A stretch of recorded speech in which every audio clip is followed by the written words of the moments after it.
Bonjour à toutes et à tous, c'est Hermès, j'espère que vous allez bien, j'espère que vous avez passé un excellent week-end et que vous n'avez pas trop passé de temps derrière les écrans, même si c'était plutôt agréable à observer. Il s'est pas vraiment passé grand-chose dans la journée d'hier et d'avant-hier, mais c'est vrai qu'on a contemplé et observé avec beaucoup stupéfaction et d'autres joies cette rupture haussière, cet arrachement haussier, ce magnifique short squeeze. Où en sommes-nous maintenant? Est-ce qu'on peut éventuellement retrouver des achats dans une forme de suivi de tendance, puisque toutes nos confirmations, et moi pour ma part mes invalidations, ont été confirmées sur des plans plutôt bearish? Est-ce que ça veut dire qu'on ne retournera jamais sous les 20 000 $? On en parle maintenant. Avant de commencer, je vous invite toujours à rejoindre le Discord des rois du marché. Vous trouverez le lien dans la description à l'intérieur, une documentation qui s'appelle la stratégie des 4 rois. N'hésitez pas à l'utiliser, vous en imprégner, vous en inspirer pour vous aussi trouver votre propre style d'investissement, que ce soit sur le court moyen, long terme, voire très long terme. Chez Laurent, on est plutôt moyen long terme, voire très long terme, plutôt investisseur, même s'il y a beaucoup de traders. Et le swing trading, je le rappelle, je le répète, est le trading le plus rentable lorsqu'on suit la tendance, et plutôt les tendances haussières. Et nous sommes peut-être aux prémices d'un retournement de tendance long terme ici, et on va bien sûr en parler dans cette vidéo. On commence tout de suite avec les structures. Moi, je vais peut-être pas mettre tout ça d'abord, on va passer en weekly. Les structures sont données, on fera bien sûr attention à toutes les réintégrations. Vous avez un magnifique W Weekly en bonne et due forme qui s'est positionné vendredi, samedi également et dimanche pas grand chose, mais vous avez un énorme W Weekly, pour le coup tout le monde le voit celui-là, le monde entier le voit. Vous avez beaucoup d'invalidations de plans bear bien évidemment, vous avez un MACD complètement bullish ici, il l'était déjà mais il le confirme en faisant un nouveau sommet sur le MACD, donc les volumes acheteurs sont bel et bien présents. Vous avez une confirmation par rapport à cette divergence haussière en weekly qui a été confirmée en venant chercher quoi? Les fameux 17 130 $, on y est extrêmement éloigné maintenant, mais c'était ici la confirmation par rapport à toute cette précédente résistance ici. On l'a briqué et pas qu'un peu, hein, c'est clairement un arrachement haussier. Bah derrière, c'est validé également. Donc on a également un magnifique signal sur cette divergence haussière de fond qu'on avait sur du weekly. Un big signal. Et je vous avais dit, il y a maintenant plusieurs semaines, que c'était le big signal que la planète entière verrait. C'est ceci. Vous passez en weekly et vous allez chercher Bitcoin sur l'index ou sur n'importe quelle charte, je pense que c'est à peu près pareil par rapport à Ichimoku Kinkoyo. Ceci est un énorme signal. La dernière fois que ça s'était passé, c'était en 2019 et vous aviez eu en fait un magnifique rallye printanier qui était revenu chercher une zone de rechargement de vente logique de fond, moyen long terme sur Bitcoin. C'était exactement ici en réalité, hein. Ne nous y trompons pas. Donc ici, c'est exactement ce qui s'était passé là. Tout au long du bear market précédent, de toute l'année 2018, nous n'étions jamais revenus confirmés au-dessus de la Kijun. Jamais. De tout le précédent bear market. On avait fait en fait le breakout, on avait fait un neckline ici, on l'avait touché, puis derrière on avait continué jusqu'à nos fameux 3200 $ ou 3160 $. Certains s'en souviennent. Lorsqu'on avait confirmé et accepté, et c'est ça toute la différence, il faut accepter au-dessus de cette Kijun, on avait fait un magnifique rallye et on était parti chercher du plus, beaucoup plus % d'ailleurs. Voilà, plus 180% supplémentaire, dans une zone de rechargement de vente logique. Est-ce qu'on l'a ici? Non, on l'a pas, on va la tracer ensemble, de façon très bête et disciplinée. Entre les 0,618 et les 786, on était juste venus mécher ici. Ça nous donnerait quoi par rapport à notre ami Bitcoin? Bah extrêmement simple, ça nous donnerait grosso modo entre les 48 000 $ et potentiellement les 57 000 $. Ne soyons pas étonnés que d'ici 3, 4 mois ou 6 mois, nous venons peut-être toucher les fameux 50 000 $, qui c'est un sacré prix psychologique.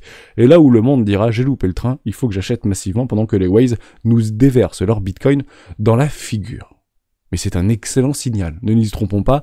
Je pense que Georges de Slashcoin passe boule, probablement en tout cas les premières prémices, il attendra bien sûr des confirmations et des acceptations, Karen très probablement passe boule également. Attention tout de même, par rapport à des retournements et des retracements qui sont complètement possibles. On a créé un énorme gap CME, ça a beaucoup été partagé dans le Discord des droits du marché, on va passer en daily, on le verra beaucoup mieux ici, on va juste enlever Ichimoku Kinkoyo, vous l'avez comme moi, il n'y a aucun problème avec ça. Magnifique gap du mois de janvier, vous en avez un tout petit ici, on peut venir le combler, ce n'est pas un gap de rupture, ceci clairement un gap de rupture pour le coup, donc on peut éventuellement imaginer que ces gaps-là ne sont jamais comblés. Il y en a quand même beaucoup en dessous. On peut encore venir les chercher. Est-ce que ça veut dire qu'on ne passera jamais en dessous des 11 000 $ ou on ne sera jamais en dessous des 17 000 $, jamais en dessous du 20 000 $? Très honnêtement, personne ne connaît l'avenir. Ce sera bien sûr catalysé par des news très fortes. Ici, nous avions une news très forte. On aurait pu avoir exactement le même arrachement haussier pour se retrouver sur les 28 000 $. FTX est passé par là. Les gros FUD qui tourne en ce moment, qui permet d'alimenter un scénario bear, un scénario catastrophique, une psychologie et des billets psychologiques extrêmement bear, c'est GBTC. Voilà, la chute de Grayscale, ou la chute de Genesis, ou la chute de GTC, c'est possible. Voilà, c'est clairement les gros points berts qu'on doit avoir. Donc on va rester sur le Discord à se le partager, on reprendra une news, et j'essaierai de faire et d'ailleurs, aidez-moi, n'hésitez pas à m'aider, à faire des recoupements par rapport à ces news-là. Est-ce qu'on peut l'anticiper? Malheureusement, dans 99,9% des cas, on le subit. Et généralement, les gros le sont déjà. Pourquoi les gros le savent déjà? Ou en tout cas, les gros ont une longueur d'avance. C'est parce que si on commence à retracer, et je vais vous expliquer un petit peu le cheminement, on retrace. Ok. Ici, on va dire, ok, c'était le dip, donc je l'achète, très proche d'un premier arrêt. On comble le gap CME. Derrière, vous aurez un tout petit rebond haussier, et vous aurez potentiellement une structure qui va être donnée en daily, voire en weekly. Parce que ça peut durer longtemps, bien évidemment. Une réintégration sur la kit jaune. Derrière, on perd des précédents high, ou voire on réattaque des précédents low, et on structure des jaunes pas très belles. Mais on peut venir très fort sur les 0,50 d'un précédent mouvement, ce qui est complètement logique. Et on vous dira aussi, d'ailleurs, que quand vous avez des A, B, C ou des 1, 2, 3, 4, 5 au niveau des élotistes, parce que les élotistes au niveau des plombaires ont été invalidés, on est venu chercher les 21 500$ ou 21 400$, donc pour moi il y a les invalidations des plombaires. Dès lors on va partir du principe qu'on a quoi? On a une 1 ici, on a une 2 ici, on a potentiellement une 3 ici, qui peut être une extension, c'est pas complètement impossible, donc on irait probablement chercher une 4 qui viendrait combler le gap CME pour aller faire potentiellement une 5, tronquée, logique ou extension de 5. Et en fait, on va beaucoup vont acheter le dip. Moi, le premier, pour le coup, je vais acheter le dip pour être tout à fait honnête avec vous. Probablement pas à 21 000$ ou 20 000$, mais un tout petit peu plus en dessous. Vous avez toujours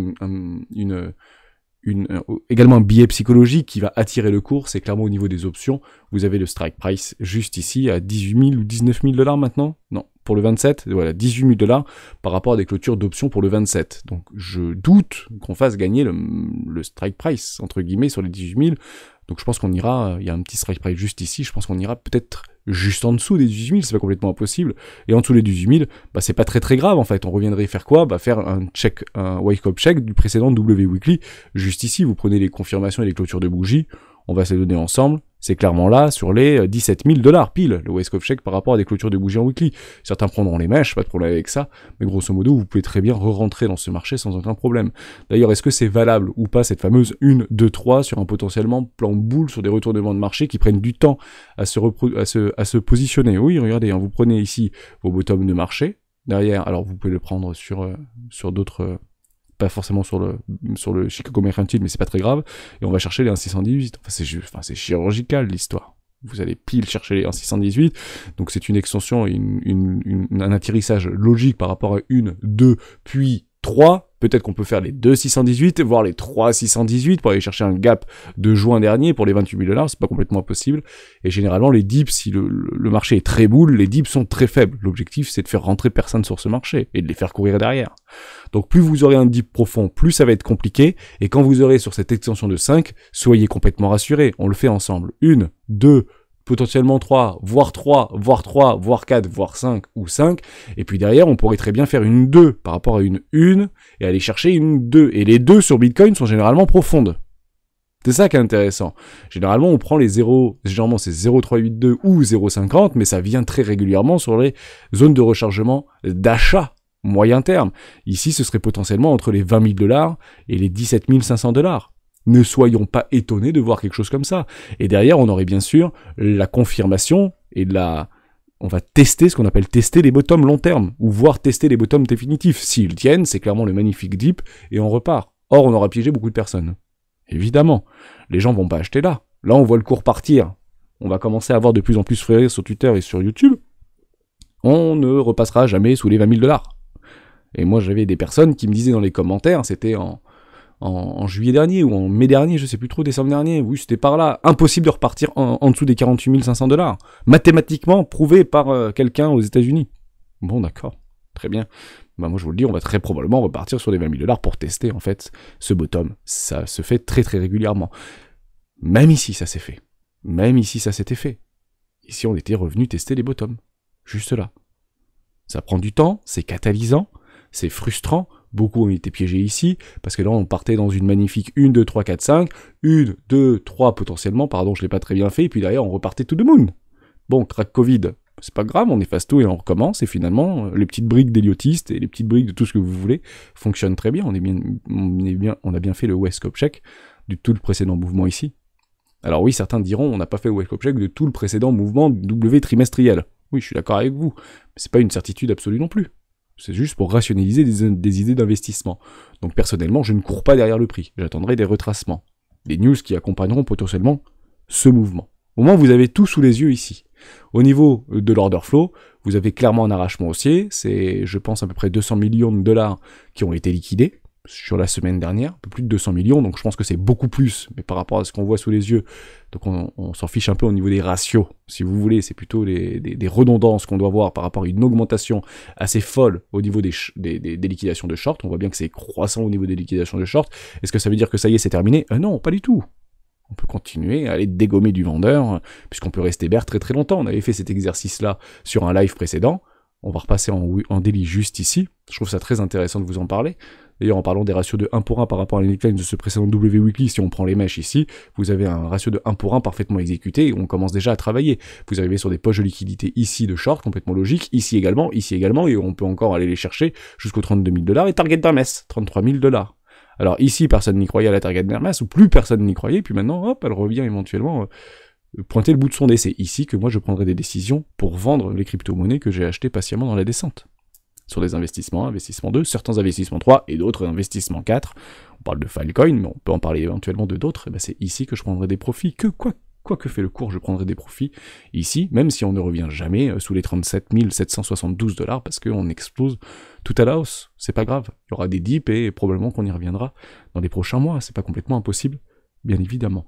Mon plan, il reste le même.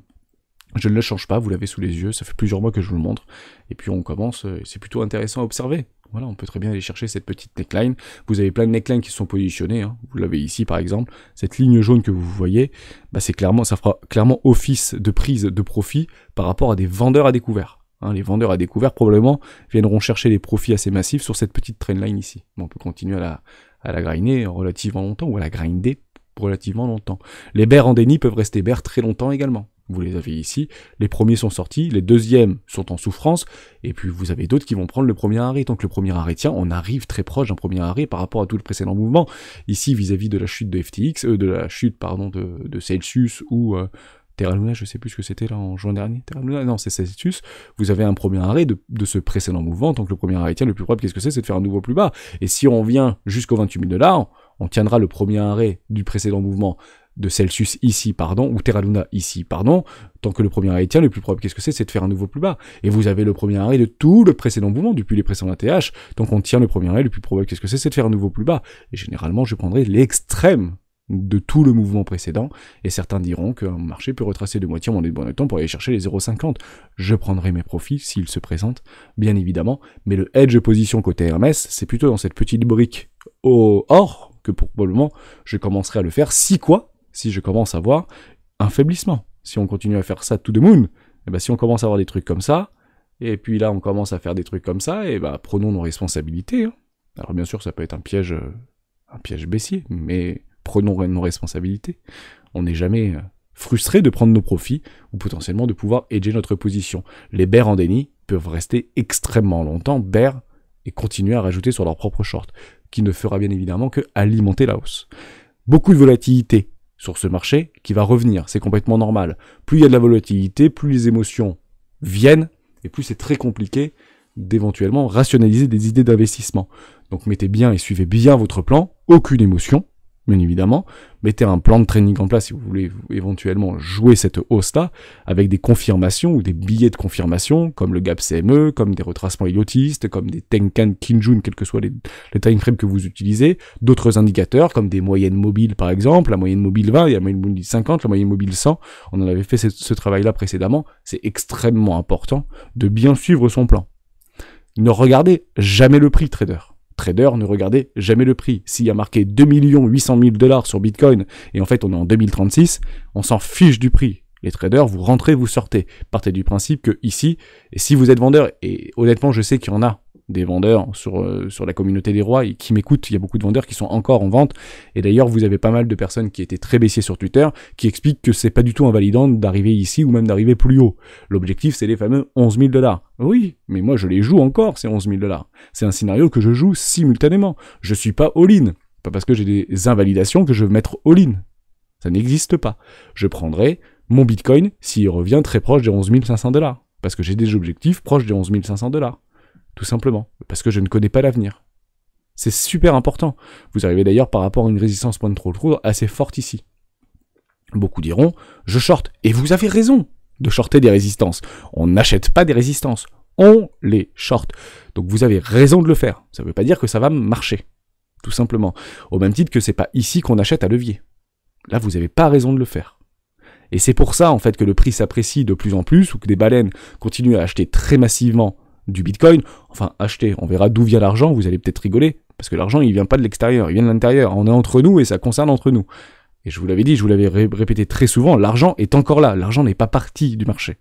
Il y a beaucoup d'argent sur ce marché, et notamment sur les stablecoins. Très important, on m'a beaucoup demandé dans les commentaires, parce que j'avais cette petite charte, on la repartagera dans le Discord, je la mettrai dans l'annonce, bien évidemment. Vous avez ici le point de contrôle, et vous avez un point de contrôle plus bas. Moi, j'ai un pending exécution sur le plus bas des plus bas de ma représentation scénaristique, c'est les 9 900 $. Voilà. Si on y va, c'est une opportunité pour moi, mais aucunement une souffrance. Pourquoi? Parce que le cash que je n'ai pas réinvesti, je ne le réinvestirai pas. Si ça monte, je prendrai des profits. Je n'investis pas. Je jouerai la hausse à levier, mais ça, c'est le trading. À ce moment-là, que Bitcoin soit à 20 800 $, à 25 932 $ ou à 72 942 $, ça ne m'importe plus en fait en tant que trader. Le prix, je m'en fiche. Ce n'est qu'un billet psychologique de plus. Les zones sont importantes. Est-ce que je suis en premium ou en discount? Est-ce que j'essaye d'anticiper des retournements de marché? Et c'est possible. Mais le prix ne m'importe plus. Oubliez-le, ce prix. Il n'existe pas pour vous, amis traders, bien évidemment. Je pense que j'ai dit tout ce que je voulais vous dire. On va pas forcément rentrer dans pas mal de news parce que ça a beaucoup tourné. On fera peut-être une vidéo un petit peu plus épaisse au niveau des news qui pourraient éventuellement catalyser des continuations haussières ou des retournements baissiers. On le verra sur le graphique. Soyez patients. Le marché donne raison aux impatients mais récompense toujours les plus patients. Les plus patients, c'est ceux qui n'ont pas capitulé ici. On commence à retrouver des couleurs sur notre wallet. Et on est très loin du truc parce que honnêtement, la dominance de Bitcoin continue à s'apprécier relativement fortement, mais si on va regarder nos petites charts Bybit, ici, Avax, bon, c'est pas... Enfin, il y a de la place, quoi, encore. On peut... Chiliz, bon, il y a largement de la place. Atom Cosmos, bon, il y a largement de la place, hein. Vous enlevez ce qui s'est passé ce week-end, Atom Cosmos, ça vous y reprend pas qu'on soit là-dedans, quoi. Hein. Pas de problème avec ça, hein. J'ai un pending exécution, bah, je l'aurais pas. Je ferai pas mes investissements 2, mes investissements 3 et mes investissements 4. EGLD, c'est pareil. Vous regardez comme ça, bon, bah, ok, on est en train de capturer de la liquidité. Ça fait strictement rien, l'histoire. Par contre, quand on va commencer à déboucler les positions short sur nos altcoins de préférés, parce que le funding sur les altcoins est bien plus agressif que sur le Bitcoin, Bitcoin étant le roi, Ethereum assez similaire, quand ça va commencer à partir, accrochez vos ceintures. Ne vous imaginez surtout pas de shorter du Solana, de shorter du GLD, de shorter du Polkadot ou des trucs comme ça. Honnêtement, ne le faites pas. Si vous voulez shorter quelque chose ou si vous voulez trader quelque chose, je vous préconise personnellement, et c'est ce que je fais personnellement, donc je vous dis ce que je fais, c'est Ethereum ou Bitcoin. C'est tout. Parce que les mèches de l'enfer, ou des machins, des tiges sur Solana de 260%, en une semaine, vous pouvez les voir arriver. Hein. Et si vous avez ancré un billet bear sur Solana parce que tout le narratif dit que ça doit aller à zéro, moi j'en ai un narratif à vous dire que ça doit aller à zéro, et ça a fait perdre beaucoup, et je vous dis bien, beaucoup d'argent à beaucoup de traders, c'est Dogecoin. Dogecoin en 2020-2021, c'était une blague encore. Et on se ricanait de ce que proposait Elon Musk. Non, mais c'est un joke, c'est pas utilisé, enfin c'est beaucoup moins utilisé. Et vous allez trouver tous les narratifs que vous voulez. C'est 1000 fois moins utilisé que la petite crypto qui est capitalisée, je sais pas combien de millions de dollars ou centaines de millions de dollars. Dogecoin ne peut pas valoir 4 milliards. Enfin c'est impossible. Bon, le machin, il a pumpé à 8 milliards de market cap. Voire plus. C'est devenu dans le top 3 des market cap. Il y en a qui se sont fracassés les gencives là-dedans. Soyez très vigilants par rapport à ça. Trader déjà sur les cryptos, c'est quasiment du non-sens. Alors allez chercher de trader à levier des cryptoactifs hors Ethereum et Bitcoin. Honnêtement, je crois que peu de professionnels le font. Ou avec des invalidations très profondes. Ça veut dire que c'est des taux de marge qui sont de 1.5 par exemple. Allez, peut-être 2 pour aller vraiment très loin, mais je pense que c'est le maximum. Certains feront du 4 parce qu'il y a des grosses invalidations, parce qu'il y a des vrais supports ou des vrais...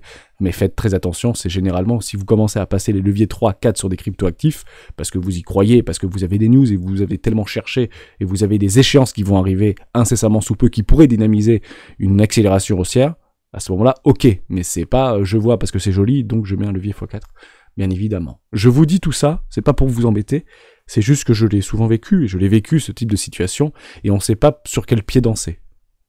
Parce que là, il va avoir, encore une fois, et tout le temps, et maintenant, beaucoup de clivage au sein des communautés et au sein des influenceurs. Et ce n'est pas parce que, je le répète, beaucoup d'influenceurs que vous suivez, que vous appréciez, sont boules, que vous ne devez pas être boules. On n'est pas nombreux sur ce marché. Et je clôturerai là-dessus pour vous l'expliquer pourquoi on n'est pas nombreux sur ce marché. Vous allez chercher cette fameuse dominante, je vous le mets ici. Vous faites un copier-coller, tout simplement, je vous le mets, hop. Vous avez juste, enfin, je le repartagerai, mais c'est exactement ça. Voilà, comme ça, vous avez tous les indicateurs. Vous ferez pause. Et ben derrière, vous allez chercher même en mensuel. Allez, allons-y, en mensuel. Je vous avais partagé ça, on avait un peu rigolé. Vous avez un magnifique W Weekly mensuel qui est en train de se faire piéger par un M-Top en mensuel. On est rentré dans la capitulation. Ici, c'est achat, donc plutôt dans la tendance, ici. Donc on va chercher la capitulation, c'est exactement ce qu'on a fait. On va chercher potentiellement les achats. Ici, l'arbitrage de couverture. Ici, la vente et ici, l'excès final. En somme, ne soyons pas derrière vous avez une magnifique oblique. On peut très bien rebondir ici. Il n'y a pas de problème avec ça. Même on peut faire un nouveau sommet. Je ne connais pas l'avenir. Partez du principe que si vous voyez ça et vous confirmez un W ou mensuel qui est piégé dans un M-Top en mensuel, ce sera pas bullish pour les stablecoins. Dès lors, quand vous voyez ça sur une action comme Apple, comme Tesla, comme Amazon, qui a perdu plus de 1500 milliards de sa valorisation, vous mettez pas all-in. Bien que nous soyons potentiellement sur un premier arrêt, et que ça, les Fibonacci fonctionnent très bien, les structures fonctionnent très bien, même sur les dominances sectorielles. Ok? Donc soyez très vigilants, parce que c'est pas bullish qu'on est en train de voir actuellement sur notre ami les stablecoins. Et l'argent y est. L'argent est là. Plus le prix va s'apprécier, moins les dips vont se former, plus ça va se dégrader au niveau des stablecoins. Dès lors, ça va venir dans les cryptoactifs. Dans les cryptoactifs. Il y a beaucoup d'argent encore sur les cryptos. Ça doit pas, c'est pas pour autant que ça doit venir de l'extérieur. Ça viendra de l'extérieur quand on devra prendre des profits. C'est ça la réalité. Donc il faut regarder au niveau de l'impression sur l'USDT. Si vous voyez encore de l'impression ou d'autres stablecoins, une forte impression, ça veut dire qu'il y a une forte demande d'argent frais, ça c'est des premiers indicateurs de continuation tendancielle aussi, ou de retournement haussier fort pour avoir une belle continuation, mais partez du principe que où est-ce que les gens vont nous vendre leurs tokens qui les ont achetés et aspirés ici, je suis en weekly, enfin tout est aspiré, c'est juste magnifique, enfin Dogecoin c'est beau quand même, mais l'investissement, hein, enfin c'est plutôt intéressant. Bon, je prends Dogecoin, mais vous prenez n'importe quoi, même Ethereum si vous voulez. Où est-ce qu'on commence à prendre des profits? Bah c'est là-dedans. On va nous dégueuler entre guillemets des profits, enfin des ventes là-dedans. C'est évident.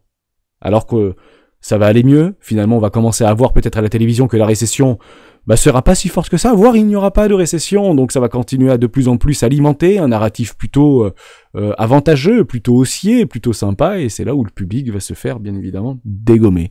Et quand vous allez commencer à voir sur beaucoup de plateaux TV, Bitcoin reprend 400%, ou Bitcoin reprend 200%, que se passe-t-il chez Bitcoin? Et on va vous expliquer, bien évidemment, tous ceux qui vous expliquent pourquoi ça doit aller à 10 000 $, vous expliqueront sur les plateaux TV pourquoi ça doit aller à 70 000 $, et c'est à ce moment-là que ça permet d'alimenter un narratif de public qui vont venir et vous demander vos performances. Ils ne diront pas pourquoi tu as investi dans le Dogecoin. Non, c'est dis-moi comment j'achète du Dogecoin pour faire la même performance que toi, au pire moment. Merci à toutes et à tous d'avoir suivi cette vidéo jusqu'au bout. On fera une vidéo un peu plus d'actualité. Je voulais juste remettre les choses dans leur contexte et comment il faut faire travailler notre psychologie sans pour autant se faire biaiser par nos émotions. Et si vous en avez, c'est normal. Tout le monde en a, sauf les robots, et ceux qui guident ces marchés, c'est à 97% des robots et des algorithmes de trading. Faites très attention et soyez très vigilants par rapport à ça. On se retrouve dans le Discord des rois du marché.